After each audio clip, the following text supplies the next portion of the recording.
Radio dakwah, satu suara berjuta hidayah.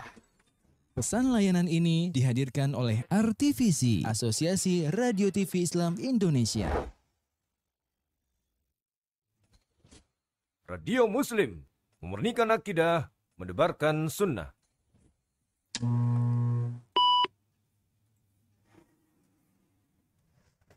Radio Muslim Yogyakarta, memurnikan akidah, mendebarkan sunnah.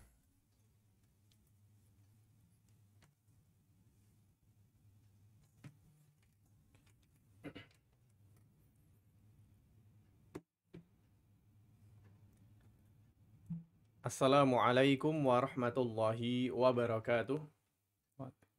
Alhamdulillah wassalatu wassalamu ala rasulillah amma ba'du. Selamat malam Sobat Muslim, kaum muslimin, para pendengar Radio Muslim Jogja, Niaga TV dan Radio Roja Kendari. Alhamdulillah kita kembali berjumpa di Radio Muslim Jogja, memurnikan akidah, menebarkan sunnah. Kita berjumpa di program acara di hari Rabu malam ini pukul 20 waktu Indonesia Barat. Program acara Halo Dokter, bincang-bincang dan tanya jawab seputar kesehatan. Insya Allah malam ini kita akan membahas pembahasan seputar kesehatan dengan pembahasan yang baru dan insya Allah bersama narasumber yang baru juga. Insya Allah kita dibersamai oleh Dr. Ikhwan Ukhrawi Ali, hafizahullah ta'ala. Insya Allah bersama beliau kita akan membahas tentang kondisi kesehatan atau kondisi medis yang disebut dengan syaraf kejepit ya. Kita akan mengenali apa penyebabnya, gejala, dan pembahasan lainnya berkaitan dengan hal tersebut.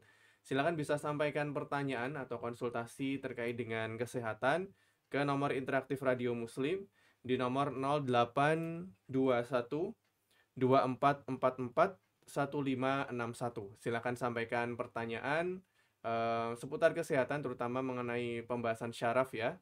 Dan pembahasan kita insya Allah akan fokus pada syaraf kejepit. Tapi untuk para pendengar yang ingin menyampaikan pertanyaan seputar syaraf lainnya, kami persilakan. Bisa disampaikan nanti di dalam pertanyaan jenis kelamin, usia, dan riwayat penyakit yang berkaitan dengan pertanyaan yang akan disampaikan. Alhamdulillah kita telah dibersamai oleh narasumber kita, yakni Dr. Ikhwan Ukhrawi Ali. Assalamualaikum Dr. Ikhwan. Waalaikumsalam warahmatullahi wabarakatuh. Terima kasih dokter atas kehadirannya di studio Radio Muslim, dok. Gitu. Ya, apa kabar dokter? Alhamdulillah rabbil alamin, baik. Alhamdulillah. Nah, Ini pertama kali ke studio Radio Muslim ya dokter? pertama kali. Ya. Ya. Ini kalau boleh tahu dokter asli mana dan sekarang tinggal di mana ini dokter? Saat ini saya aslinya dari Palu, Sulawesi Tengah. Saat ini saya di Jogja untuk pendidikan. Nah, jadi saya tinggalnya sekarang di Jogja, seperti itu. Baik. Ini kita juga disiarkan juga di Radio Roja Kendari. Mungkin agak berdekatan ya sama Pulau Sulawesi ya, dokter ya? Tetangga. Tetangga, baik. Ini nanti para pendengar juga dari Kendari, biasanya juga ada beberapa pendengar yang rutin bertanya ya dari Radio Roja Kendari, begitu juga pendengar atau pemirsa dari Niaga TV dan Radio Muslim Jogja. Kami persilakan bisa bergabung, sampaikan pertanyaan atau konsultasi terkait dengan kesehatan. Baik, kita akan membahas tentang syaraf terjepit ya, Sobat Muslim. Sebagian dari kita mungkin secara istilah atau nama penyakit ini sendiri mungkin sudah bisa dibayangkan ya kondisi medis apa yang terjadi, yaitu mungkin syaraf yang terjepit. Namun kita akan coba dengarkan lebih rinci bagaimana sih Dr. Ikhwan kondisi yang disebut dengan syaraf terjepit itu. Silakan. Oke, dokter. baik, terima kasih atas pertanyaannya, Mas. Jadi sebelum saya bahas secara rinci ke syaraf terjepit, jadi dalam satu tubuh kita ini hampir keseluruhan itu dari kepala sampai ke ujung kaki ada saraf-sarafnya. Baik dari kepala turun ke leher, tulang belakang, tangan hingga ke kaki. Jadi hampir semua komponen dalam tubuh ini memiliki potensi terjadinya saraf terjepit. Nah, kira-kira pertanyaannya apa sih itu saraf terjepit? Nah, saraf terjepit itu adalah suatu kondisi di mana saraf yang ada di sekitar tubuh kita ini mengalami penekanan di jaringan sekitar. Nah, penekanannya itu yang seperti apa? Bisa saja dari otot-ototnya kita yang lagi meradang, bisa juga dari pembuluh darah yang lagi meradang, atau mungkin bahkan ada dari tulang-tulang di sekitar. Kan di antara saraf itu ada tulang-tulang juga. Jadi ketika ada penekanan bisa membuat sarafnya terjepit. Atau mungkin ada benturan, misalnya kalau kita suka main bola, atau kita lagi olahraga lari, tiba-tiba jatuh terbentur, bisa juga. Itu bisa tertekan sarafnya sehingga terjadi kondisi saraf terjepit, seperti itu. Baik dokter. Jadi memang sesuai dengan namanya benar-benar syarafnya ada penekanan atau jepitan ke Ya, syaraf tersebut ya siap. dokter ya. Dan bisa terjadi di seluruh tubuh sebagaimana syaraf itu ada di seluruh Seluruh tubuh tubuh, kita siap. gitu ya dokter ya. Lalu dok, ketika seseorang mengalami kondisi ini, apa yang dia rasakan dokter? Banyak hal yang bisa terjadi, tapi umumnya ketika kita pertama kali terkena saraf terjepit, yang utama itu adalah nyeri. Jadi perasaan tidak nyaman yang kita rasakan itu pasti adalah nyeri. Jadi ketika terbentur atau tertekan, awalnya pasti nyeri.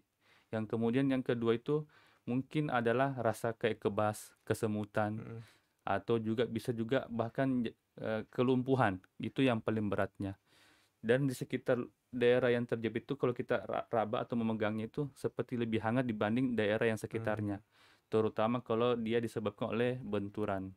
Jadi misalnya kita terbentur di punggung belakang, terjatuh, misalnya jatuh kan umumnya paling sering kan tulang belakang yang sering terjepit.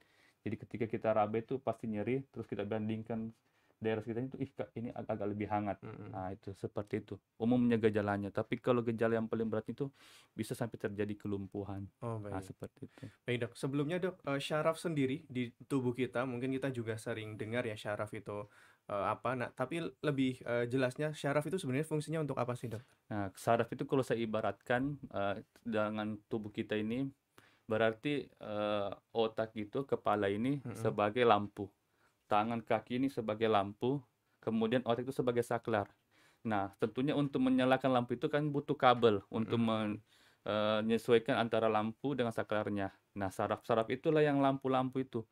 Sedangkan saklarnya adalah seperti otak kita. Jadi ketika kita memerintahkan untuk menggerakkan tangan, nah begitu pula juga saklar, dia nyalakan lampu, untuk bisa menyalakan lampu dia butuh kabel. Jadi ketika kabelnya itu rusak, entah putus atau tertekan, sehingga tidak bisa lampunya menyala. Begitu pula saraf ketika ada terjepit, tertekan, maka dia juga akan mengganggu fungsi tubuh yang lain, terutama kayak tangan, kaki, seperti itu. Baik dokter, berarti setiap sistem gerak kita ini pasti butuh syaraf Pasti ya butuh dokter ya? saraf.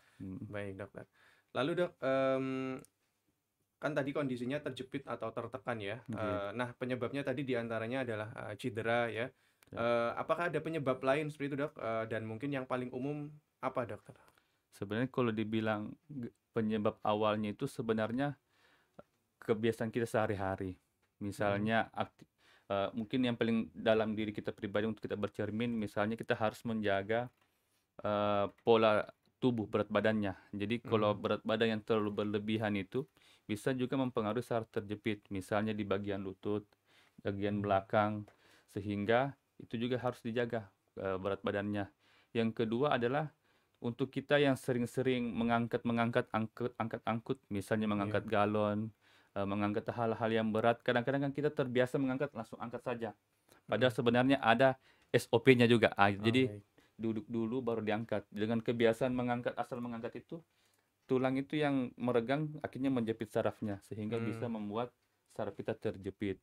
Atau juga driver atau sopir yang sering duduk lama, mungkin posisi kursinya yang terlalu menunduk begini atau yang terlalu seperti ini, akhirnya karena sarafnya terlalu lama tegang, jadi juga bisa bikin menekan. Jadi sebenarnya lebih kepada di aktivitas. Kalau dari sisi pribadi mungkin dari berat badannya.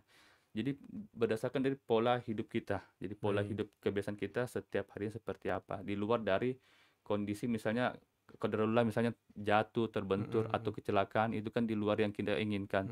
Tapi yang kebiasaan kita yang mungkin salah, itu yang mungkin memicu hal tersebut terjadi, seperti itu. Baik dokter. Jadi tadi diantaranya berat badan ternyata juga bisa ya dok ya. Mempengaruhi. Lalu yang paling umum juga adalah kebiasaan keseharian kita ya dok ya. Iya, Mungkin juga termasuk posisi duduk kita seperti ini ya dok ya. Iya, Misalnya betul. bekerja di depan komputer Iya. seharian, itu juga bisa Bisa. menjadi faktor resiko ya dok Iya. ya. Baik. Lalu dok, tadi juga berarti mungkin karena ini berkaitan dengan gaya hidup, mungkin ada bagian-bagian khusus yang paling sering gitu dok, yang berkaitan juga Siap. dengan gaya hidup kita, mungkin bagian pinggul dan lain-lain berkaitan Oke. dengan gaya duduk, cara duduk dan lain-lain dok. Nah, mungkin kalau yang paling pertama itu dari leher dulu. Leher. Jadi kan kadang kita kalau komputer lama seperti ini posisinya, jadi dia akan tegang. Jadi ada nama penyakitnya itu radikulopati servikal. Jadi ada penekanan saraf di bagian servikal atau leher. Jadi saraf di sekitar sinilah yang akan tertekan sehingga membuat perasaan tidak nyaman, nyeri, atau bahkan kayak pegal-pegal. Jadi mungkin kita merasakan misalnya lama di depan komputer kok pegal-pegal ya. Jangan-jangan kolesterol, asam urat. Jadi kolesterol, asam urat sebagai tersangka utama, padahal sebenarnya bukan seperti itu. Mungkin saja ada saraf kita yang lagi radang karena proses yang terlalu lama untuk kita beraktivitas. Kemudian juga bisa dari sini, cubital tunnel syndrome, jadi di sekitar siku. Jadi penekanan yang berlebihan. Mungkin saja kita kalau olahraga misalnya volley kurang stretching, jadi bisa menekan saraf di sekitar sini sehingga dia akan kayak kram sekitar di sininya.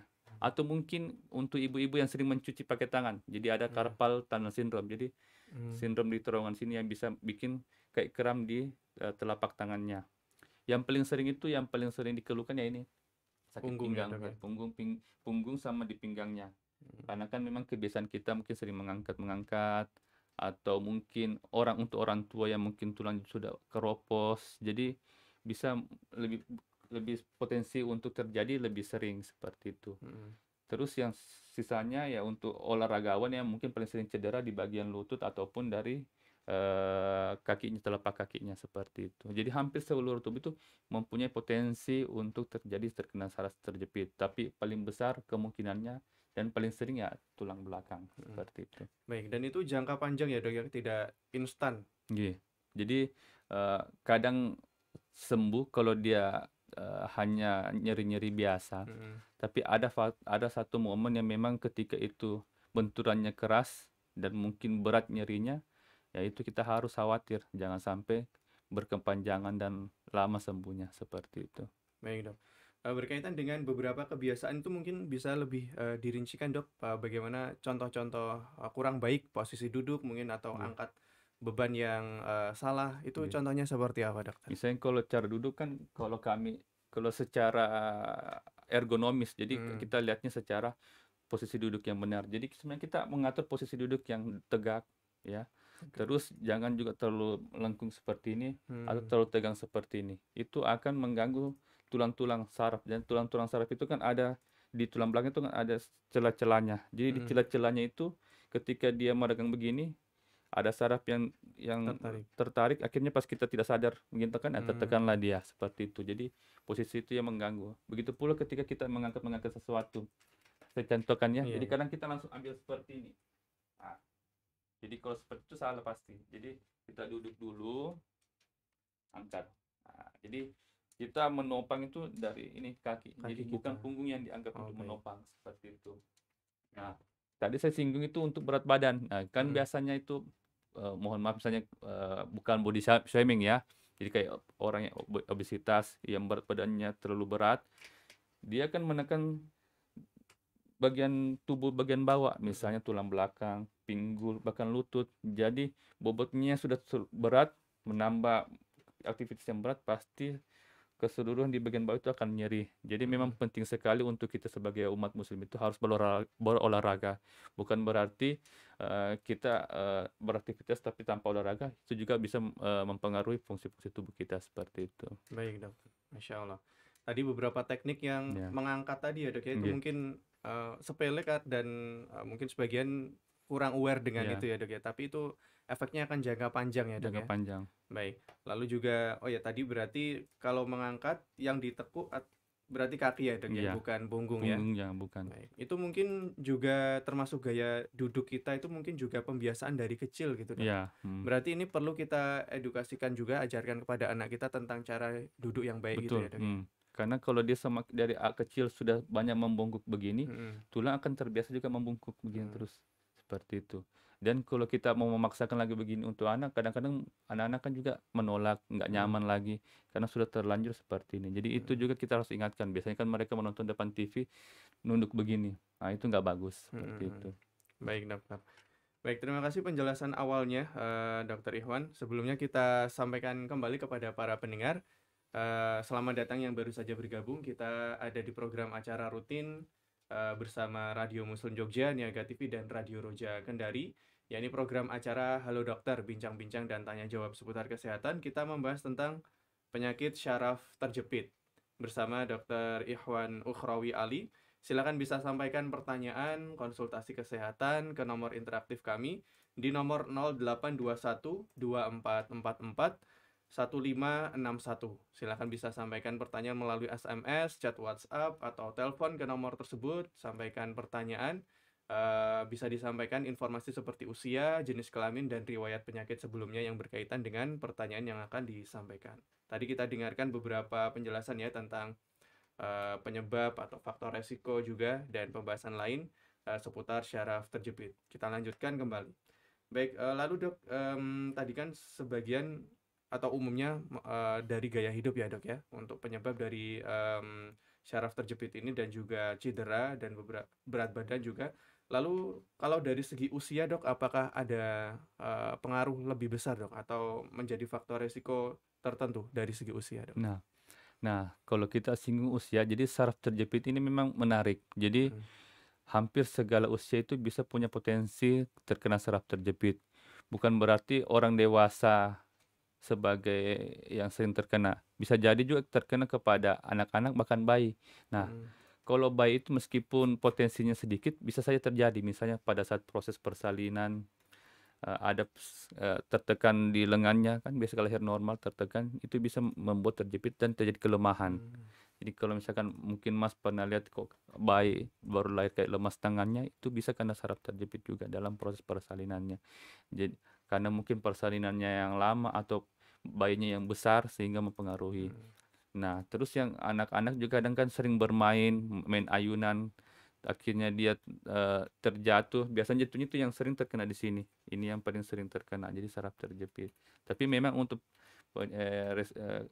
kemungkinan untuk usia muda itu kecil. Yang paling sering itu ya kita yang usia dewasa muda ini sampai ke orang tua. Nah, untuk dewasa muda ini sekarang lebih sering terjadi karena mungkin kita kan masih usia kerja. Jadi potensinya besar juga. Tanpa kita mengesampingkan untuk orang-orang tua kita yang geriatri. Jadi orang-orang tua ini kan memang memiliki faktor risiko yang lebih besar karena memang mungkin ketika sudah tua itu beberapa dari orang tua ini kan sudah malas bergerak. Malas bergerak itulah yang membuat rentan saraf terjepit karena ototnya sudah kaku, jadi sudah jarang bergerak. Jadi ketika dia bergerak dari otot sampai sarafnya kaget lagi mau bergerak. Makanya memang betul kita sudah diedukasi dari awal-awal bahwa meskipun usia tua itu kita harus rutin berolahraga, minimal jalan keliling-keliling setiap hari itu ya 10-15 menit habis sholat subuh, jalan-jalan pagi, kemudian sore sebelum maghrib. Jadi bisa membuat kita tetap olahraga. Nah, sholat itu juga bisa membuat kita olahraga dengan posisi ruku, dengan sujud itu kan kita akan membuat peregangan juga di saraf-sarafnya kita. Jadi itu juga bisa membuat stretching lah dari saraf-saraf dan otot-otot kita sehingga kita juga bisa melatih saraf dan otot supaya tetap bekerja. Nah, potensi yang paling sering itu kepada orang yang jarang olahraga sehingga dia mudah radang sarafnya atau otot-ototnya sakit. Jadi kalau saya ibaratkan misalnya saya yang jarang olahraga, tiba-tiba diajak main futsal, pasti besoknya sudah sakit semua otot semua, pasti ngilu-ngilu sama badan.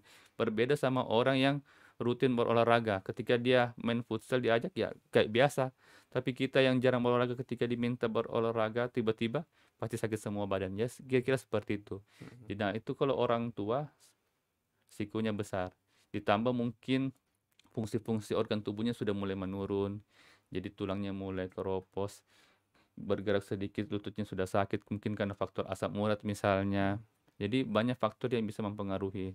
Tapi semua faktor usia itu semua bisa mempunyai potensi yang sama. Seperti itu, Pak. Baik, dokter. Lalu dok, tadi juga sempat dijelaskan beberapa gejalanya ya, seperti bagian yang beresik atau mengarah pada syaraf kejepit itu suhunya agak hangat ya, lalu mungkin nyeri. Tapi itu sepertinya agak sama dengan gejala memar biasa seperti itu, Dok. Nah, mungkin ada gejala spesifik yang ini mengarah kepada syaraf terjepit. Apa saja gejalanya? Yang paling mungkin itu adalah pertama nyeri. Kemudian yang kedua kesemutan. Jadi pasti kalau kita tertekan sarafnya pasti kayak kram, kayak ada listrik yang mengalir. Ya itu kesemutan seperti itu gejala awal, oh ternyata ada mengarah ke saraf terjepit. Jadi kalau nyeri saja, oh mungkin ya daerah sekitar aja mungkin benturan, misalnya kan kayak memar, oke. Tapi ketika itu, saya terbentur di sini kok sampai kesemutan sampai ke ujung kaki misalnya. Jadi potensinya kemungkinan besar saraf di bagian tulang belakang ini menekan, akhirnya percabangannya di bawah ini yang menjadi kram seperti itu. Kayak saya singgung tadi, jadi ketika tubuh ini ibarat kabel, kaki ini adalah kayak ibarat lampunya. Jadi ketika saraf kabelnya rusak, pasti percabangannya itu yang paralelnya itu bisa terganggu juga, terutama di bagian kaki. Begitu pula kalau kita terkena di leher, nyeri di leher, tapi keramnya bisa lari ke lengan seperti itu. Karena memang di sarafnya kita ini kayak bercabang-cabang semua. Jadi nyeri, kesemutan bisa, kram bisa, yang paling berat itu kelemahan atau kelumpuhan. Jadi bisa lumpuh. Seperti itu kalau misalnya penekanannya berat dan bisa merusak sarafnya. Jadi kalau kita ibarat kabelnya putus, jadi dia nggak bisa lagi menyala lampunya. Jadi ini nggak bisa lagi bergerak kakinya, nggak bisa lagi bergerak tangannya seperti itu. Baik dok. Lalu indikasi lain mungkin dari segi waktu, apakah gejala yang mengarah kepada syaraf kejepit itu apakah berkelanjutan, misalnya kesemutannya, nyerinya. Mungkin kalau kita kesemutan biasanya langsung mereda dengan sendirinya. Nah itu apakah ada indikasi dari segi waktunya itu? Dari segi waktu ada. Jadi kan memang kalau kita ada reaksi saraf terjepit, ada proses inflamasi namanya atau peradangan. Setelah proses inflamasi itu nanti akan mulai perbaikan sarafnya. Kalau misalnya sarafnya yang terjepit hanya terjepit sesaat, tapi kalau terjepitnya berkelanjutan, nah itu tidak berat juga. Kemungkinan besar untuk sembuhnya itu agak lama. Karena pasti juga kita harus memeriksa lebih lanjut terhadap sarafnya apakah benar terjepit atau tidak. Tapi kalau hanya terjepit biasa misalnya terjepit tapi terlepas lagi, nah itu mungkin bisa sembuh. Jadi kan ada fase-fasenya dan butuh waktu juga. Jadi ada yang fasenya akut yang bisa sembuh dalam misalnya 2-3 hari, ada yang bisa lebih lama lagi kalau memang dia benar-benar terjepit dan memang sarafnya itu tertekan, jadi nggak kembali ke posisi normalnya. Nah itulah yang menjadi harus segera ke dokter seperti itu, supaya kita pastikan apakah benar sarafnya itu tertekan karena faktor yang lain atau karena faktor biasa aja kayak aktivitas biasa. Jadi kalau aktivitas biasa misalnya cuma ngangkat galon, sakit, digosok aja sedikit pakai misalnya merek-merek obat itu, oh sudah sembuh besoknya misalnya kan, atau dikompres, sudah sembuh. Tapi ada momen di mana ketika kita terjatuh, kok makin hari makin nyeri. Kok saya sekarang sudah agak kram kakinya. Nah, itu biasanya harus kita pertimbangkan untuk diperiksakan ke dokter seperti itu. Baik. Jadi jika indikasinya nyerinya semakin bertambah, gejalanya tidak kunjung membaik, langsung segera ke dokter, ya dokter. Ya. Lalu tadi sempat disinggung juga penanganan mungkin yang ringan ya. Kompres itu kompres dingin berarti loh. Kompres dingin. Jadi kan ada 2 kompres dingin dengan hangat. Sebenarnya tergantung kebutuhannya kita. Umumnya kalau dia kompres dingin itu kita lakukan di awal-awal, misalnya 1 hari atau 2 hari. Jadi 48 jam setelah nyeri itu muncul, kita kompres dingin dulu. Tujuannya itu untuk menurunkan peradangannya sama mengurangi nyeri. Nah, lewat dari 40 jam itu bolehlah kita kasihkan kompres hangat. Jadi misalnya air hangat, handuk, ya kompres-kompres supaya peredaran darahnya mengalir lagi seperti biasanya, seperti itu. Nah, yang haram itu tidak boleh diurut. Nah, nggak boleh. Jadi 48 jam setelah nyeri itu jangan diurut. Kadang-kadang mungkin enak, semakin diurut tambah enak, tapi ketika setelah diurut ya mulai sakit lagi, bahkan lebih parah lagi. Karena kan kita tidak tahu di dalam itu apa yang terjadi, apakah ada curiga patah misalkan habis jatuh atau sarafnya terjepit, jadi kalau ditekan tambah ke bawah lagi. Nah itu jadi kadang-kadang kita rasa enak memang diurut, pas setelah di rumah kok tambah sakit ya. Awal-awal aja enak-enaknya misalnya 30 menit enak ini mantap, kasih uang ke tukang urutnya misalnya, pas di rumah besok pagi tidak bisa, tambah sakit, bahkan mungkin bengkak, karena kan yang harusnya tidak boleh ditekan-tekan dulu karena kita mau turunkan peradangannya, bengkaknya malah digosok-gosok terus. Nah, itu tidak boleh. Makanya sebenarnya kalau mau diurut, andaikan memang dia bukan karena faktor jatuh atau kerusakan daerah sekitar, ya tidak apa-apa diurut, tapi 48 jam atau 72 jam setelah Cedera. cedera atau saraf terjepitnya terjadi seperti itu. Baik. Apakah ini secara umum, Dok, untuk secara umum cedera seperti itu, Dok? Ya, Cedera tidak boleh diurut seperti itu, Dok? ya semua Hmm. sebenarnya kalau urut tuh jangan langsung diurut karena sebenarnya bisa mengganggu. Nanti pasti Mas bisa bandingkan misalnya tanpa diurut. Memang sih dengan diurut kadang-kadang itu akan membuat itu otot-ototnya rileks. Misalnya dikasihkan minyak apa, rileks. Tapi kalau ada kasus yang mungkin tidak sesuai dengan itu, sarafnya memang betul-betul terjepit, ya itu akan mengganggu. Biasanya kalau diurut mungkin cuma peradangan di ototnya saja mungkin enak, tapi kalau sarafnya yang terkena dengan lagi peradangan diurut itu tidak akan baik sebenarnya. Lebih bagus itu kita kami istilahkan sebagai RICE, artinya rest. R itu rest berarti istirahatkan dulu. Terus I itu ice, jadi dikompres air dingin. Baru C kompres ditekan kan. Terus E itu dielevasi ditinggikan seperti itu. Supaya betul-betul istirahat daerah yang memang terkena. Nah, kalau tulang belakang lagi kita harus tidur di daerah yang agak datar supaya nggak bikin nyeri. Misalnya kalau kita punya kasur yang agak melengkung ya tambah nyeri, dia pasti nggak nyaman. Biasanya lebih enak tidur di agak keras kasurnya atau di lantai, paling bagus seperti itu. Baik, itu penanganan ketika cedera ya, Dok? Ya, awal-awal. Jadi kalau penanganan ketika cedera awal saraf terjepit ya seperti itu. Baik.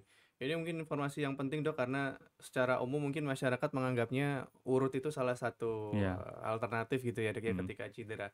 Lalu berkaitan dengan, mungkin ada kaitannya juga dengan syaraf kejepit dan di antara terapi yang agak viral atau booming akhir-akhir itu yaitu siroprakti ya, Dok, ya, atau kertek ya, pijat kertek. Nah, itu bagaimana, Dok? Mungkin ini pijat kertek sendiri tuh biasanya ya ada yang memilih ini bukan karena cedera, hanya untuk relaksasi saja, tidak ada keluhan. Nah, ini bagaimana, Dok, kaitannya dengan syaraf ini, Dok? Oke, sebenarnya untuk bisa melakukan itu harus orang-orang yang profesional. Tentunya mereka yang bisa melakukan itu pasti mengetahui posisi tubuh yang benar seperti apa, posisi sarafnya di mana.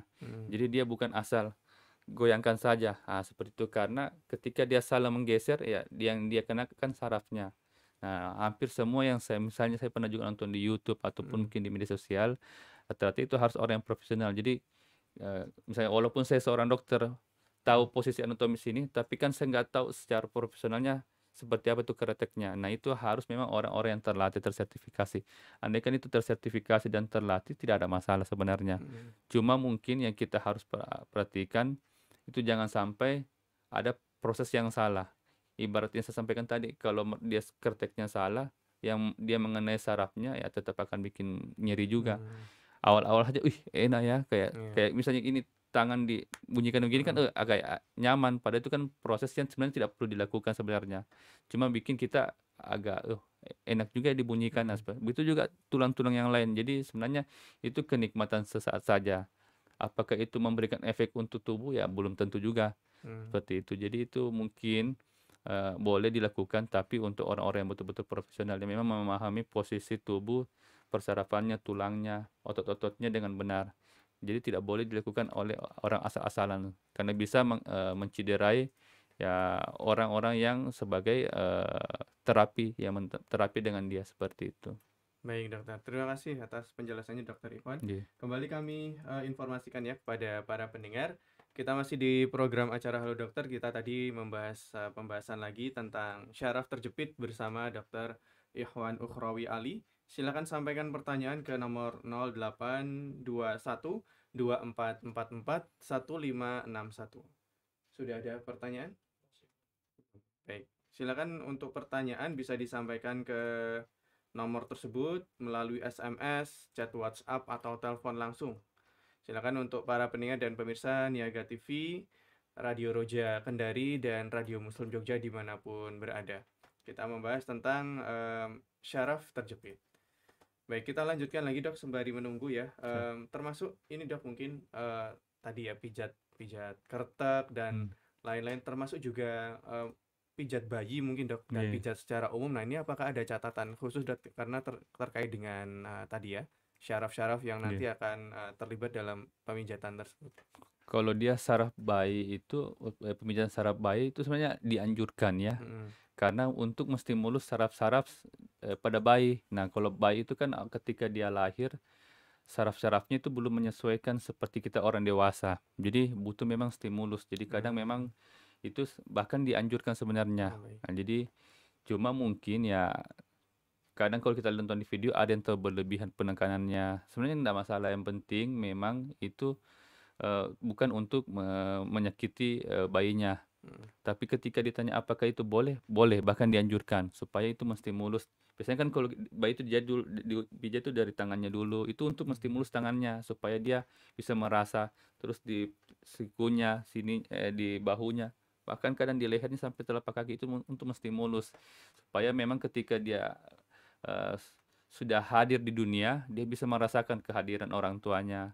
Mmm. Ketika respon di sekitarnya dia bisa merasakan. Jadi itu tujuannya tuh bukan untuk kayak kita untuk bikin enak badan ya, Mhm. tapi untuk menstimulus, Oh, baik. fungsi-fungsi sarafnya yang baru mau menyesuaikan, sehingga dia bisa merespon di lingkungan sekitarnya, seperti itu. Itu Baik. dianjurkan. Baik.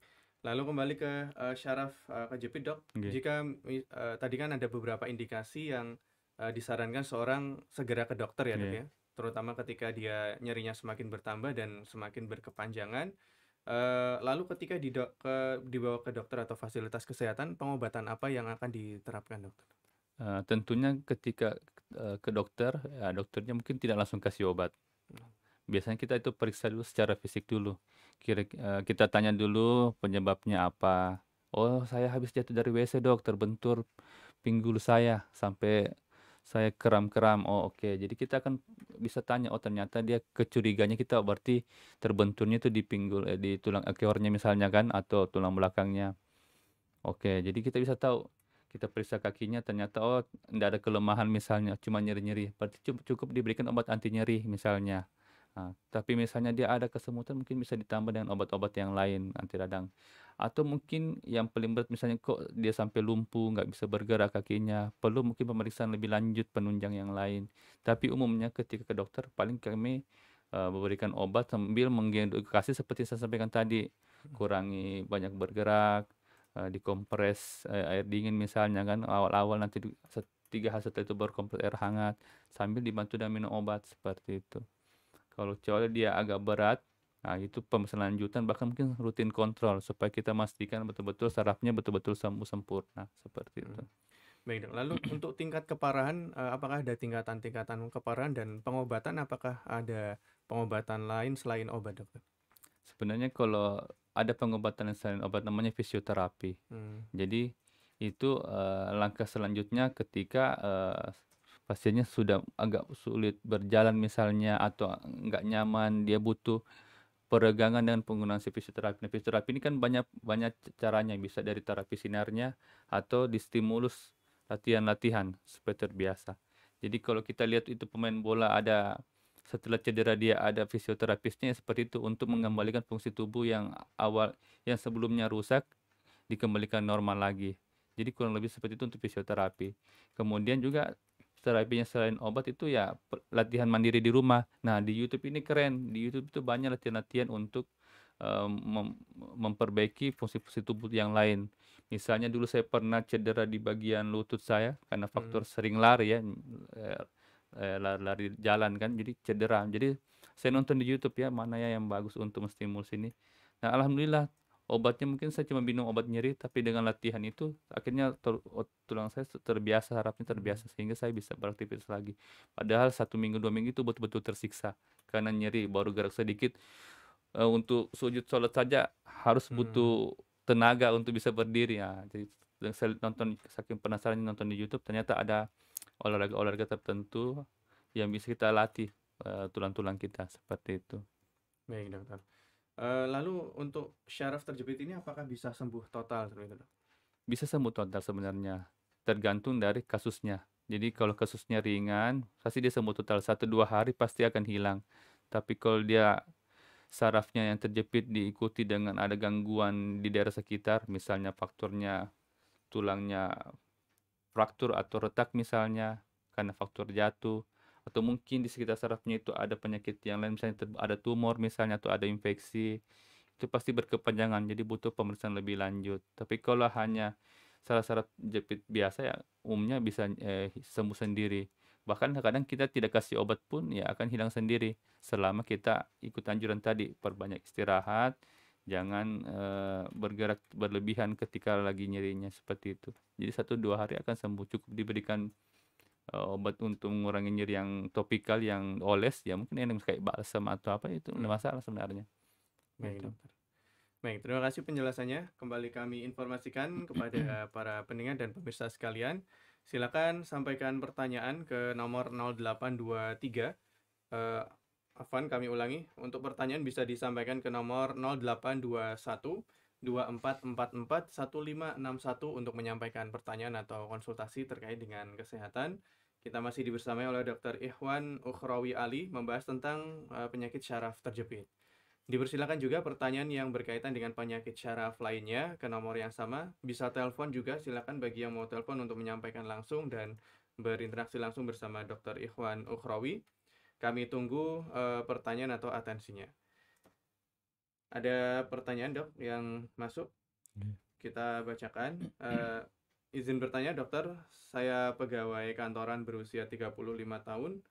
Sering merasa nyeri di punggung bawah yang menjalar hingga ke kaki, terutama setelah duduk dalam waktu yang lama. Kadang-kadang kaki terasa kesemutan dan seperti agak lemah. Apakah kondisi ini bisa disebabkan oleh syaraf yang terjepit atau mengarah pada syaraf terjepit? Bagaimana cara membedakan nyeri akibat syaraf terjepit dengan nyeri otot biasa, dok? Oke, baik. Terima kasih atas pertanyaannya. Ini pertanyaan yang bagus dan hampir semua dari kita pasti pernah merasakannya. Jadi membedakan apakah ini cuma nyeri otot biasa atau saraf terjepit itu, berarti kalau dia nyeri otot biasa, pasti peradangannya hanya di daerah sekitar, nyerinya cuma di daerah sekitar. Misalnya kita berdiri, sakitnya cuma di sini. Oh, itu berarti cuma peradangan otot atau daerah sekitar saja. Tapi ketika dia mulai nyerinya sampai kesemutan atau kram di bagian kaki atau mungkin paha atau bahkan sampai di ujung jari kaki, itu berarti kemungkinannya ada mengarah ke saraf terjepit. Tapi umumnya dia ringan kalau dia langsung hilang sendiri. Karena mungkin faktor duduk yang lama. Jadi kita ibaratkan dia duduk lama dengan posisi seperti ini. Pas kita berdiri kan dia akan menekan sekilas. Tapi mungkin dia hanya sepintasnya saja, bukan menekan langsung keseluruhan dari sarafnya tersebut. Nah itu bisa terjadi. Nah memang penting untuk kita ini yang pekerja-pekerja yang banyak duduk lama ini, sekitar 30 menit duduk itu kita berdiri lagi untuk peregangan, habis itu duduk lagi. Jangan kita membiasakan duduk terlalu lama untuk fokus pekerjaan, sehingga saraf kita dan daerah sekitarnya bisa terganggu juga karena cedera seperti itu. Jadi perbedaannya di situ. Kalau dia nyeri otot biasa pasti nyerinya di daerah sekitar saja, tapi ketika dia ada kram itu sudah kunci. Jadi ada memang clue-nya, oh kram, kesemutan di daerah ke bawahnya, berarti kemungkinannya itu mengarah ke saraf terjepit. Tapi kalau dia hilang sekilas berarti hanya ringan seperti itu. Baik. Kalau mengarah ke syaraf terjepit, segera ke dokter berarti ya, dok? Tergantung. Kalau dia cuma sekilas saja tidak masalah. Artinya mungkin tinggal kita mengatur pola kita, kebiasaan kita setiap hari. Oh ternyata kalau saya dengan pola duduk lama begini, berdiri langsung nyeri, berarti saya harus lebih banyak. Saya duduk sekitar 1 jam atau setengah jam, relaksasi lagi, duduk lagi. Jadi mungkin dengan duduk lama mengganggu, coba dibiasakan dengan yang lain. Atau mungkin kursinya yang tidak sesuai, misalnya terlalu kaku, jadi banyak begini. Kan ada kursi yang tegakkan atau ada yang seperti ini lah lebih nyaman sampai kerja. Jadi dia menyesuaikan dengan posisi tulangnya kita. Nah kadang-kadang kita tulangnya seperti kita paksakan begini ya, pasti tulang bagian bawah yang terkena. Kalau kita tegak begini, kadang-kadang kita terlalu begini ya, yang kena bagian tulang belakang atau di bagian leher. Jadi sebenarnya itulah dibilang namanya posisi ergonomis. Mana yang paling nyamannya kita untuk bekerja, itu yang kita lakukan. Jadi jangan kita paksakan dengan kursi yang agak kaku, itu juga mempengaruhi, atau posisi duduk yang salah itu akan mempengaruhi, seperti itu. Baik, terima kasih atas penjelasannya Dr. Ikhwan. Kembali kami sampaikan, silakan bisa sampaikan pertanyaan ke nomor 0821 2444 1561. Kita masih dibersamai oleh Dr. Ikhwan Ukhrawi. Baik, pertanyaan selanjutnya, dokter. Oke. Ada pertanyaan, dokter, apakah boleh terbiasa membunyikan ruas jari atau leher ketika terasa capek karena setelahnya terasa Ya, rileks? Mas. Ya. Mohon penjelasannya, dokter. Dulu saya pernah menanyakan ini waktu saya masih mahasiswa kedokteran. Jadi saya tanyakan ini langsung ke guru saya, dosen saya waktu itu. Sebenarnya jawabannya itu tidak ada masalah untuk kita lakukan. Cuma mungkin bahasanya itu melakukan kayak seperti ini ada tindakan yang sebenarnya tidak perlu dilakukan sebenarnya. Cuma mungkin kan itu terasa nyaman dan rileks ya membuat kita kayak lebih penasaran lagi. Jadi kayak bunyi itu kayak semakin tertantang kita untuk membunyikan lagi. Seperti jadi itu ada hasrat. Tapi apakah itu boleh? Sebenarnya boleh. Cuma jangan terlalu berlebihan terutama di bagian leher. Kadang-kadang kita paksakan untuk bunyi ya. Kadang-kadang itu daerah ototnya itu yang akan mudah cedera kalau kita paksakan. Tapi kalau dia cuma gerakannya ringan ya tidak apa-apa, tidak masalah. Kalau jari itu juga tidak masalah. Itu kan cuma untuk membunyikan, kan kalau di tulang-tulang ini kan ada space atau celah. Celahnya itu yang bikin bunyi sekitarnya. Jadi kayak tulang jari ini ada space sedikit, itu kita bunyikan, itu akan berbunyi dia karena kan gesekannya. Itu tidak apa-apa, tapi jangan juga dipaksakan terlalu berat. Itu kan juga akan mencederai. Seperti itu. Jadi apakah boleh? Boleh, tapi jangan terlalu berlebihan. Seperti itu. Baik, terima kasih atas jawaban dan penjelasannya, dokter. Ada pertanyaan lagi. Siap. Penanya menyampaikan ada nenek berusia 65 tahun mulai mengalami kesulitan menggerakkan tangannya dan sering merasa mati rasa di jari-jari. Kemudian nenek juga mengalami nyeri di leher yang semakin parah saat menunduk atau menoleh. Apakah ini tanda-tanda syaraf terjepit di area leher, dokter? Lalu bagaimana untuk kondisi yang di jari? Jika iya, apakah kondisi ini bisa memburuk seiring bertambahnya usia? Mohon nasihatnya, dokter. Oke, baik. Ini pertanyaannya bagus. Jadi kita bisa merawat orang tua kita tergantung bagaimana kita melihatnya. Nah, ini bisa ada gambaran. Jadi kita sebenarnya perlu menggali lagi sebenarnya misalnya orang tua kita yang usia 60 tahun ke atas ini misalnya apakah ada riwayat penyakit yang lain, misalnya penyakit gula. Kadang-kadang kan juga bikin kram-kram di daerah ujung-ujung jari. Jadi tidak selamanya karena faktor dari saraf terjepit. Atau mungkin riwayat penyakit yang lain misalnya yang paling ringan kayak asam urat, kolesterol dan lain-lain. Jadi kita perlu gali dulu itu lebih dalam. Tapi kalau kita kaitkan dengan saraf terjepit, apakah itu ada kaitannya? Bisa jadi. Nah, apalagi dia di bagian leher, karena memang tadi seperti saya jelaskan di awal, ketika saraf yang di leher ini yang terkena, otomatis percabangannya itu akan di lengan. Jadi itu bisa kena. Apalagi ini mungkin nenek ini kan dia mengeluhnya di leher dulu yang paling berat nyerinya, akhirnya munculnya di tangan juga, itu juga bisa seperti itu. Nah, bagaimana cara kita menangani ini supaya jangan sampai semakin parah? Sebenarnya ya yang bisa kita lakukan itu tinggal untuk mengurangi nyeri. Karena kan kalau orang tua seperti ini yang paling mungkin itu kita harus periksakan dulu ke dokter untuk memastikan apakah tidak ada masalah di daerah tulangnya atau sarafnya atau riwayat penyakit-penyakit yang lain. Jadi kita harus singkirkan dulu sampai kita berpikir positif, oh cuma saraf terjepit biasa. Nah, tapi kalau ternyata ada faktor yang lain itu yang kita harus obati. Mungkin ada faktor-faktor yang lain yang memperberat sehingga dia terjadi seperti itu.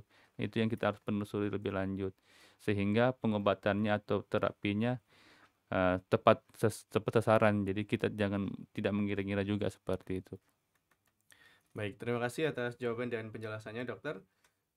Sepertinya sudah tidak ada pertanyaan masuk lagi ya. Mungkin kita tunggu sejenak. Silakan bagi yang ingin bertanya bisa sampaikan pertanyaan ke nomor 0821 2444 1561. Kita tadi dengarkan ya beberapa penjelasan tentang penyakit syaraf dan juga pertanyaan dari para pendengar bersama Dr. Ikhwan Ukhrawi Ali Hafizahullah Ta'ala. Bagi yang masih ingin bertanya, silakan bisa sampaikan melalui SMS, chat WhatsApp, atau telepon langsung ke nomor 0821 2444 1561. Baik, sepertinya sudah tidak ada pertanyaan. Mungkin kita cukupkan sampai di sini, Dr. Ikhwan. Siap. Sebagai penutup, dokter mungkin bisa dijelaskan bagaimana tips gaya hidup sehat untuk merawat syaraf kita dan sendi-sendi kita, dan juga dalam rangka untuk mencegah syaraf terjepit ini, dokter. Oke. Saran dari saya mungkin yang pertama itu adalah kita harus rutin berolahraga. Jadi dengan kita berolahraga kita melatih otot-otot saraf kita supaya terbiasa dengan bobot atau aktivitas kita yang berat. Dengan aktivitas yang berat itu tubuh kita juga akan menyesuaikan, oh ternyata dengan aktivitas yang berat begini sudah biasa kita, sehingga mengurangi resiko-resiko itu. Terus yang kedua adalah kita harus mengurangi potensi-potensi yang bisa menyebabkan saraf terjepit. Misalnya posisi duduk yang harus ergonomis yang sesuai, posisi angkat-angkut yang harus sesuai juga. Jadi jangan asal-asal mengangkat saja. Kemudian juga eee, menjaga pola makan, nah itu. Jadi selalu saya ingatkan pola makan jangan terlalu berlebihan sehingga berat badan kita juga tidak terlalu berat, sehingga kalau terlalu berat bisa mengganggu, meningkatkan resiko untuk saraf terjepit. Terus yang selanjutnya ya kalau orang yang suka hobi olahraga harus stretching dulu, pemanasan dulu, jadi jangan langsung olahraga berlebihan karena pasti akan mempengaruhi daerah-daerah yang lain. Terus untuk orang tua kita ya harus perbanyak berolahraga atau aktivitas, jangan malah semakin tua semakin malas bergerak.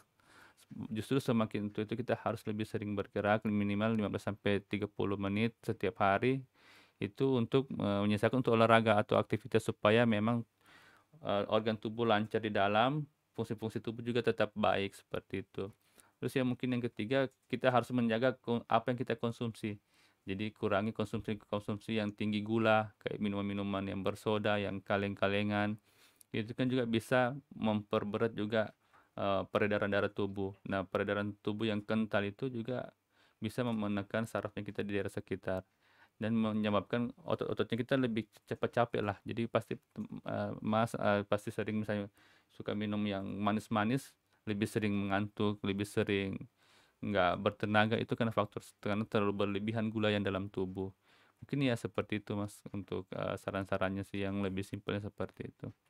Baik, terima kasih jazakallahu khairan dokter Ya. atas sharing ilmu yang bermanfaat malam hari ini ya. Semoga Allah berikan kepada kita kemudahan untuk mengamalkannya dalam rangka untuk menjaga kesehatan kita ya Sobat Muslim, agar kita juga semakin maksimal beribadah kepada Allah Subhanahu wa taala. Apalagi ini sudah mau memasuki bulan Ramadan ya, Ya, Dok ya. Maka perlu untuk kita menjaga kesehatan tubuh kita. Kalau syaraf kita juga sehat, kita kuat berdiri lama untuk sholat dan duduk di ya, majelis ilmu ya Dok ya. betul, tentu Baik. saja. Maka semoga tips yang tadi disampaikan oleh Dokter Ikhwan bisa menjadikan kebiasaan hidup kita menjadi lebih baik dalam rangka untuk menjaga tubuh kita yang sehat. Demikian kami ucapkan terima kasih jazakallahu khairan Dokter Ikhwan Iya, atas faedah dan ilmu yang telah disampaikan. Semoga Allah senantiasa menjaga dan memberkahi Dokter Ikhwan dan keluarga. amin. Demikian Sobat Muslim, para pendengar dan pemirsa Radio Muslim Jogja, Niaga TV dan Radio Roja Kendari. Telah kita dengarkan bersama bincang-bincang kita bersama Dr. Ikhwan Ukhrawi Ali membahas tentang syaraf terjepit. Semoga bermanfaat dan ikuti terus program acara Halo Dokter ini setiap hari Rabu malam pukul 20 waktu Indonesia Barat. Jazakumullah khairan. Subhanakallahumma wa bihamdika asyhadu an la ilaha illa anta astaghfiruka wa atubu ilaik. Wassalamualaikum warahmatullahi wabarakatuh.